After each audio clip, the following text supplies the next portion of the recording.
Hey guys, welcome back to our conditions video series. Now I know we've been all over the body, but we're going back to the spine. Today we're going to talk about cervical spine stenosis. And I know you're probably thinking, well, we've seen a lumbar spine stenosis, and it's true, but now we're going to talk about cervical spine stenosis because there are some differences compared to the cervical spine and the lumbar spine. So let's refresh your memory. What is spinal stenosis? Well, spinal stenosis is when the space where the nerves travel throughout the spine becomes smaller and get compressed. And how does this happen? Well, there are a few ways this can happen. The most common way this happens is just through our natural aging process. So we have discs in our spine that support the spinal structures as its cushion. As we get older, these discs become weaker and thinner.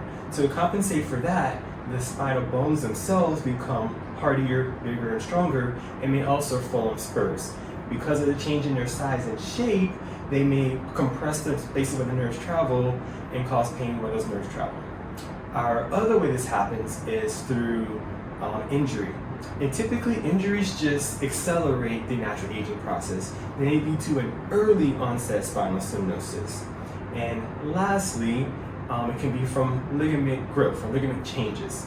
We can have poor posture in our life or poor body mechanics that cause our ligaments to grow, support us in these new ways. As our ligaments grow, they grow into the space where the spinal nerves travel, they can compress those nerves, and it can cause pain. So typically, we find spinal stenosis on MRI or X-ray.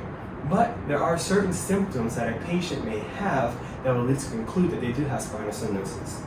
Typically, those symptoms are just pain and stiffness at the neck when they're moving, but we can also see this pain become turned to a headache as well. As the symptoms progress, those patients will have pain in their neck and shoulder and upper back.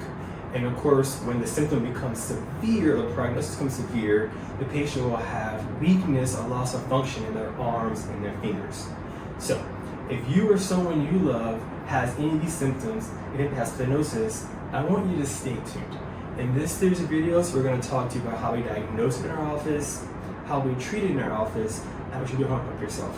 So, stay tuned, and we'll see you in the next video.